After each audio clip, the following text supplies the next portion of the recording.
What happens when television's most respected interviewer sits across from one of the most polarizing figures in modern royalty? At first, it seemed like a calm and dignified conversation. But, as the minutes passed, the tone began to change. What started as polite questions slowly turned into sharp exchanges, eye-rolling replies, and growing tension that no one in the studio could ignore. By the end, it no longer felt like an interview. It felt like a battle. Diane Sawyer, known for her calm professionalism, sat poised in her chair. She smiled with the kind of grace that had disarmed world leaders and celebrities for years. Across from her sat Meghan Markle, dressed neatly in a cream blouse and a tailored navy blazer. Her hair fell in soft waves, and she carried herself like someone ready to control the story from the very beginning. "Meghan, thank you so much for being here," Diane began warmly. Her voice held the mix of kindness and authority that had made her one of the most trusted journalists in America. Meghan returned the smile, though there was a slight edge to it. "Thank you for having me. It's always enlightening to be invited onto platforms where I can clarify the truth rather than the twisted narratives people like to create." The audience gave a polite chuckle, though the tone in Meghan's voice did not go unnoticed. Diane's eyes showed a brief flicker of surprise, but she continued smoothly, "Well, that's exactly why I wanted to speak with you. People have seen the headlines, but they haven't always heard your voice directly. Let's start simply. How are you doing? How is life these days?" Meghan crossed one leg over the other, straightened her back, and let out a slow breath. "Life is busy. It's demanding. When you live under constant scrutiny, you learn to thrive despite it. But it's important to remember that people like me, people in my position, often carry the weight of everyone else's expectations." Her tone sounded firm, almost like she was lecturing instead of chatting. Diane nodded carefully and gave her a moment before continuing. "And how is Harry?" Diane asked gently, her smile softening the question. "Many people admire the way you stood by each other through challenges." For a brief moment, Meghan's face tightened. Her expression sharpened and she lifted her chin slightly. "Harry is fine. But let's be clear, Harry in my shield or my story. People always try to make me a side note to him. The truth is, I'm the one who has had to deal with relentless hostility far more than he ever did." The response was pointed and almost dismissive of the question. A quiet murmur moved through the audience, just loud enough for Meghan to notice. She leaned back slightly, clearly unfazed. Diane, steady as ever, tried to ease the tension with another calm smile. "I understand. Still, people are curious because they see your marriage as a partnership." Meghan laughed softly, but there was little warmth in it. "A partnership? Yes. But let's not pretend people don't constantly try to define me through him. I think that's insulting." Diane took a slow breath. Her smile remained, though it was thinner now. She shifted the conversation. "Let me ask about your children. Many viewers admire the way you talk about motherhood. How has it changed you?" At this point, the tension in the room became stronger. Meghan's eyes narrowed slightly. "Changed me? That question assumes I needed changing. I've always been strong, independent, and aware of who I am. Having children doesn't define me. I define myself. But people love to portray it as if motherhood somehow redeemed me, as if I needed redeeming." The studio grew noticeably quieter. Even Diane's producers behind the cameras exchanged nervous glances. Meghan's words were not just sharp, they carried a defiant tone that made even the softest questions feel like challenges. Diane stayed composed, though she leaned slightly forward. "I hear what you're saying," she replied calmly. "Still, many mothers feel a deep transformation. It's a shared experience." Meghan interrupted quickly. "Yes, but my experience is different, Diane, and I think we should stop trying to make me relatable to everyone else. I'm not everyone else." Her words hung heavily in the silence that followed. Diane took a careful breath and kept her composure. She shifted the topic, hoping to soften the mood. "Let's talk about your journey with the royal family. You've spoken about it before, but how do you feel now when you look back?" At that moment, Meghan's expression changed again. Her jaw tightened, irritation flashing in her eyes, and her voice became sharper. "Honestly, I feel like any mention of the royal family is a trap. Every time I'm asked about them, it's not curiosity," she continued. "It's judgment disguised as interest. I don't owe anyone answers about an institution that thrived on tradition at the expense of individuality." The words hung in the air like a blade. Diane's smile faltered slightly for the first time, though she quickly recovered. She nodded, acknowledging the response without agreeing or challenging it. The tension had arrived, and viewers could feel it. What had started as a polished interview was slowly turning into a verbal tug-of-war. Meghan's tone carried clear arrogance, and Diane's famous composure was now being tested in real time. And this was only the beginning. The camera zoomed in closer, capturing every shift in Meghan's expression. What had started as polished elegance now seemed sharper and colder. She leaned back in her chair, loosely crossing her arms, signaling she wasn't there to be handled. She was there to take control. Diane, steady as always, adjusted her notes. "You've spoken about the challenges of entering the royal family," she said, "but many people have pointed out that the titles, recognition, and visibility also brought opportunities. Do you see that balance?" Meghan laughed suddenly, the sound sharper than expected. "Opportunities. Let's call them what they really were, chains. Diane, those so-called opportunities were expectations to perform, to smile, to play a role in their outdated script. You might see it as a gift. I see it as exploitation." Diane nodded thoughtfully, refusing to react emotionally. "I hear you. But some people might argue that the visibility allowed you to amplify your causes: women's rights, mental health awareness, racial equality. Don't you think that position also helped you make a difference?" Meghan tilted her head, a smirk forming on her lips. "A difference at what cost? I didn't need a tiara to care about women's rights. I didn't need a palace to speak about mental health. The irony, Diane, is that people seem to believe that without the royal family I wouldn't have had a platform. Frankly, that's insulting." Her words landed heavily. The audience beyond the bright studio lights shifted uncomfortably. A few exchanged glances. Some clapped softly in support, but many could feel the dismissive edge in her response. Diane leaned forward slightly, her voice still calm but firmer now.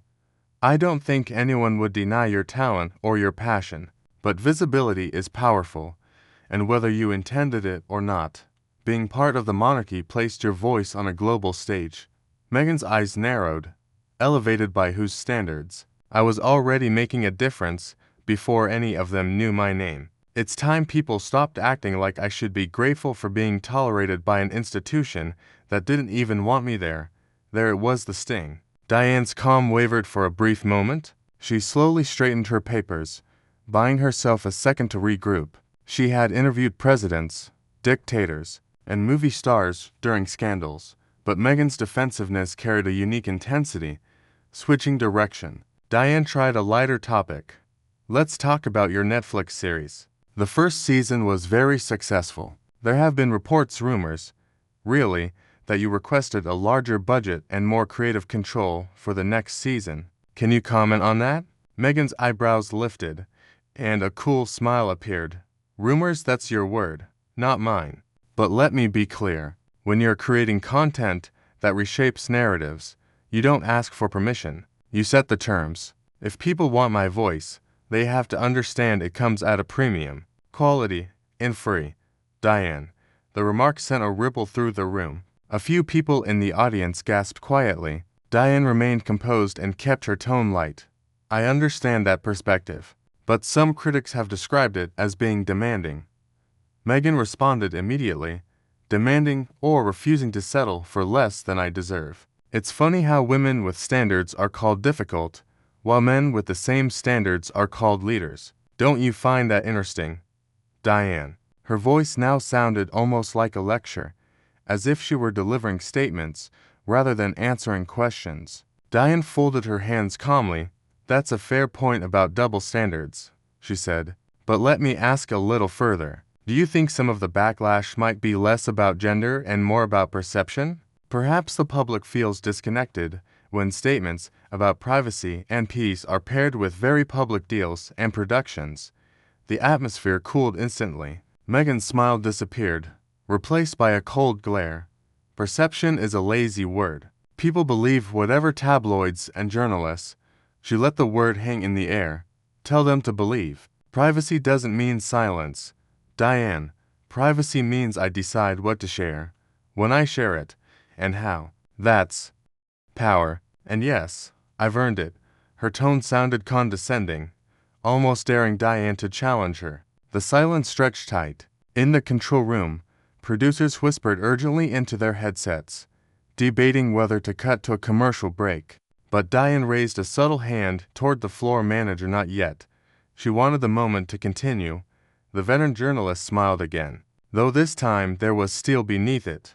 Let's pivot slightly, she said. When you think about your time in the royal family, what do you feel? Anger, sadness, relief? Meghan adjusted her posture and leaned forward. Her voice carried open disdain. I feel nothing. Honestly, they're irrelevant to me now. I don't wake up thinking about a crumbling institution. I've moved on. It's the media that can't let go. The statement landed like a hammer. A wave of quiet gasps spread through the audience. Diane blinked slowly, choosing her words carefully. You don't think the royal family remains relevant in any way? Meghan laughed sharply. Relevant to who? People clinging to fairy tales and outdated traditions. Maybe, but not to me. They're a relic, Diane, a museum piece, and I refuse to live my life as someone else's exhibit. The arrogance in her tone filled the studio like thick smoke. Even Diane's famous calm seemed to crack slightly. Her lips tightened, and her pen tapped once against her notepad, a small signal that the atmosphere had shifted. Meghan, she said carefully, you've built a career on speaking what you call the truth. But don't you think truth also requires humility? The question sounded gentle, but its edge was unmistakable. Meghan froze for a moment, her jaw tightening.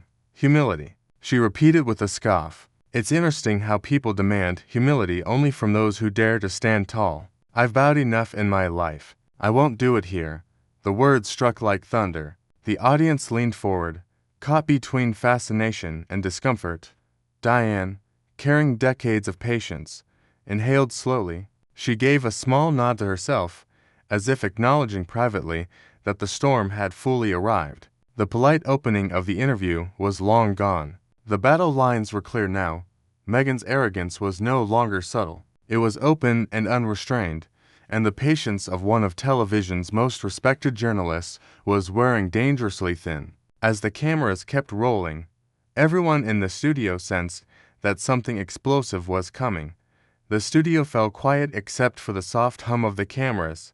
Meghan leaned back again, arms crossed over her chest, her expression set in a familiar mix of defiance and superiority. Across from her, Diane sat with her pen resting lightly on her notes, her composure beginning to show faint cracks under the pressure. Let's move into something more personal, Diane said carefully. Her tone remained professional, though tighter than before. Your husband, Prince Harry, many people see him as central to your story. How would you describe your relationship today, considering the pressure, the attention, and the choices you've made together? Meghan smirked and tilted her head, letting out a dismissive chuckle.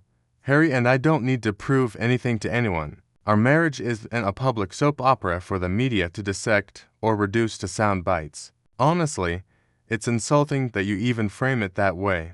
Diane, we're stronger than ever, and unlike some people, we don't need validation from strangers. The audience reacted audibly. Some gasped, others shifted uneasily in their seats. Diane didn't blink, though her jaw tightened slightly. She tried again, softening her voice. I meant no disrespect. I asked because many people admire the way you present a united front, and they're curious about how you maintain that strength. Meghan's response came quickly, like a dagger wrapped in silk. Curiosity and entitlement often get confused. Our private lives are not public entertainment, no matter how badly interviewers want to squeeze a headline out of them. The sting in her words was unmistakable. Diane's hand moved slightly as she adjusted her notes, her patience being tested bit by bit. She shifted to another topic. Let me ask about your children. You've often said you want to protect them from the scrutiny you faced. How do you balance that with the very public nature of your work and appearances? Meghan's lips curved into a thin, humorless smile. Balance is a word people use when they don't understand what it's like to be me. My children are protected because I say so, because I refuse to let vultures circle around them. And before you ask the obvious follow-up, no, Diane, I don't owe the public photos, details, or stories. They're mine, not anyone else's storyline. The sharpness in her tone spread through the room like a ripple. The tension in the studio crackled like static. Diane inhaled slowly, visibly forcing herself to remain calm. I only asked because you've spoken about motherhood before in very personal terms, she said carefully. I thought our viewers might appreciate hearing more about how you navigate that. Meghan let out a short, cold laugh. Viewers don't deserve every piece of me. Diane, that's where people get confused. I share what I want, when I want, and if that isn't enough for them or for you, that's not my problem. The audience sat frozen as the tension grew like a slow-moving storm. Even the camera operators exchanged uneasy glances. Diane pressed her lips together briefly before trying another shift in the conversation. Let's return to the monarchy, she said. You've spoken openly about your experience with the royal family. Looking back now, do you feel there's any room for reconciliation? Or do you consider that chapter completely closed? Meghan's eyes flashed with irritation. She leaned forward, her voice heavy with disdain. Reconciliation. With an institution built on hypocrisy, outdated rituals, and people who never wanted me there in the first place. Why would I reconcile with a system that thrives on exclusion? No. Diane, that chapter isn't closed. It's burned. The words exploded through the room. Quiet murmurs rippled across the audience. Diane blinked slowly, a moment of genuine surprise crossing her face. But Meghan continued, people like you love to romanticize the monarchy, fairy tales, castles, crowns. But for me it was a gilded cage, and the sooner people stop expecting me to bow in gratitude for being trapped in it, the better. That was the moment Diane's patience visibly wavered. Her pen tapped sharply against her notepad. Her polite smile faltered, revealing a hint of steel beneath.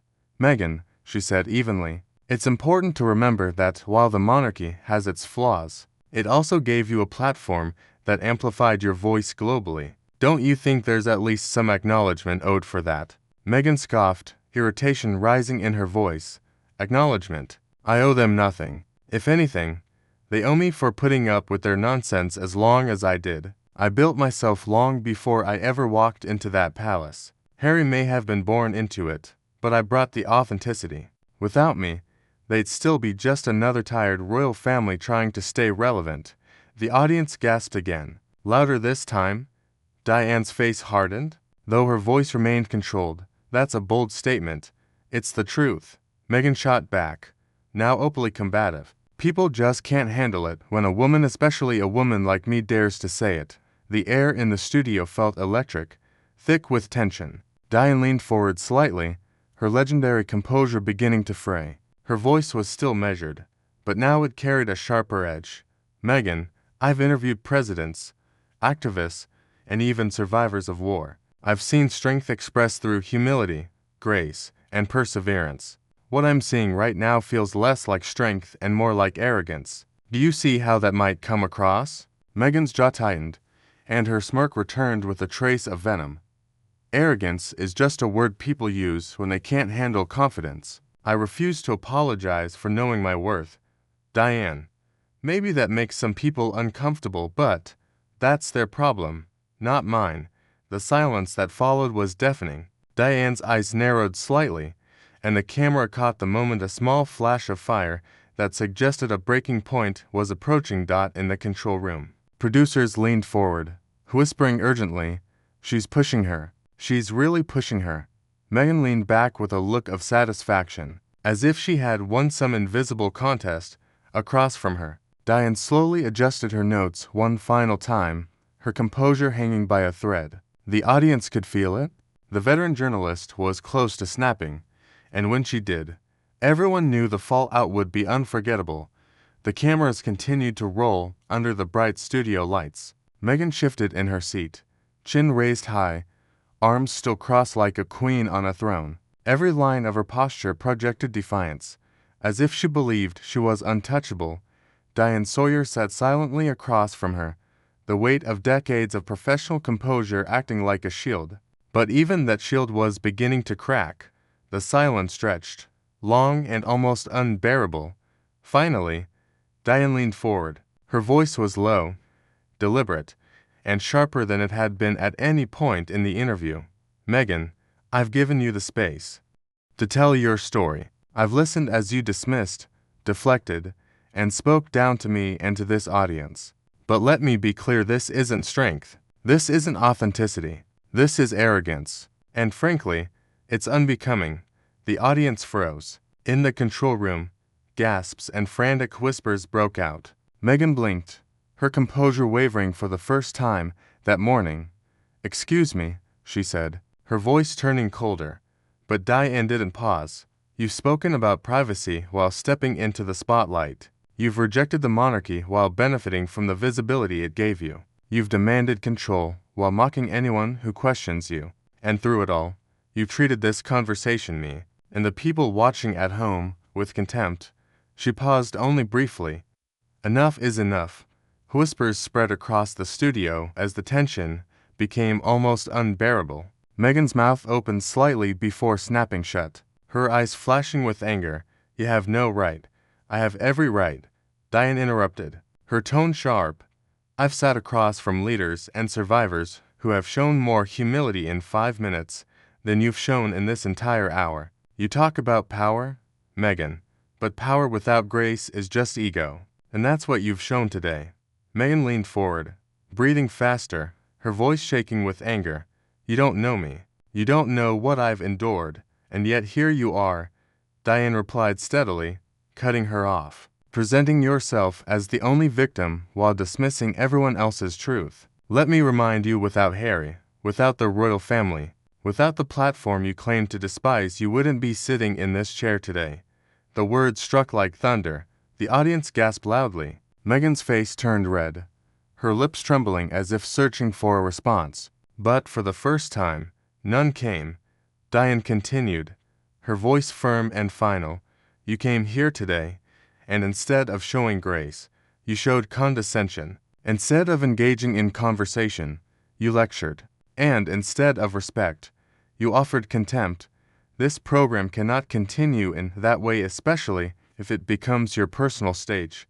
Meghan shot to her feet, pulling her blazer closed sharply. "This is outrageous. I will not be spoken to like this." Diane's voice cut through the tension. "Then perhaps you shouldn't come on programs where you expect to be praised instead of questioned. That isn't journalism. That's theater, and we don't do theater here." The studio fell completely silent. Meghan, her face tight with anger, ripped off her microphone and tossed it onto the chair. The sound echoed sharply through the room. "This interview is over," she said through clenched teeth, "and you'll regret how you've treated me."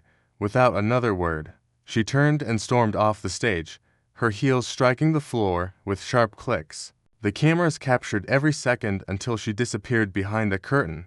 The silence afterward felt heavy. Then Diane turned back to the camera. Her expression had returned to calm, though her eyes still held a spark of intensity. "To our viewers at home," she said quietly, "I want to apologize. This is not how interviews are meant to unfold. We aim for honesty, fairness, and respect. What you've just seen reflected none of those things, and for that, I'm sorry." The audience, still stunned, slowly began to applaud. Diane closed her notebook, set down her pen, and leaned back. The storm had passed, but the echoes would travel far beyond the studio walls. By that evening, clips of Meghan's walkout and Diane's unflinching remarks would dominate headlines around the world. In homes everywhere, one question would linger: was this the moment Meghan Markle finally lost control of her own narrative? If you enjoyed this dramatic moment, don't forget to like the video, subscribe to the channel, and turn on notifications so you never miss the next story. Your support helps us bring you more unforgettable moments.